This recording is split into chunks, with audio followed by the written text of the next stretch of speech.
मनोज जरांगे पाटील यांचे मुंबईच्या आझाद मैदानावर उपोषण सुरू असताना भाजप आमदारानं स्फोटक वक्तव्य केलंय। मनोज जरांगे पाटील यांना आझाद मैदानावरील आमरण उपोषण आणखी एका दिवसासाठी सुरू ठेवण्याची परवानगी देण्यात आली आहे। मराठा समाजाला ओबीसी प्रवर्गातून आरक्षण मिळावं यासाठी त्यांचं हे आंदोलन सुरू आहे। या आंदोलनाला पाठिंबा देण्यासाठी राज्याच्या विविध भागांमधून मराठा समाज मोठ्या संख्येने मुंबईत दाखल झालाय।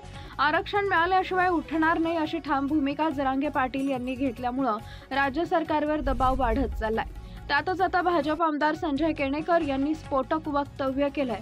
मनोज जरांगे हा शरद पवारांचा सुसाईड बॉम्ब असल्याचं त्यांनी म्हटलंय।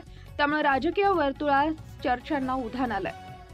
भाजप आमदार संजय केणेकर म्हणाले की शरद पवारांचा एक सुसाईड बॉम्ब म्हणून मनोज जरांगेंकडे पाहिलं जातं। खऱ्या अर्थानं हे नुकसान बुमरँग होणार आहे। हा सुसाईड बॉम्ब व्यक्तिगत द्वेषापायी शरद पवारांनी देवेंद्र फडणवीस यांच्यावर सोडलेला आहे।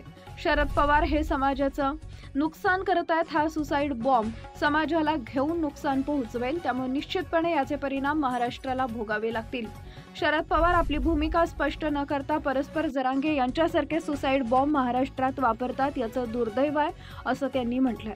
आता संजय केणेकर यांच्या दाव्यावर राष्ट्रवादी, शरद पवार गट आणि मनोज जरांगे पाटील काय प्रत्युत्तर देणार हे पाहणं महत्त्वाचं ठरणार आहे। मराठा समाजासाठी राज्य सरकारचा महत्त्वाचा निर्णय।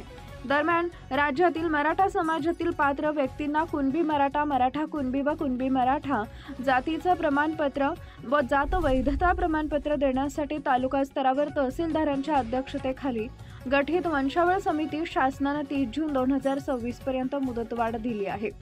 याबाबतचा शासन निर्णय सामाजिक न्याय व विशेष सहाय्य विभागाने निर्गमित केला असल्याची माहिती सामाजिक न्याय मंत्री संजय शिरसाट यांनी दिली आहे। एकीकडे मराठा समाजाचं आंदोलन सुरू असताना राज्य सरकारनं मराठा समाजासाठी गठीत वंशावळ समितीस 30 जून 2026 पर्यंत मुदतवाढ देण्यात आली आहे।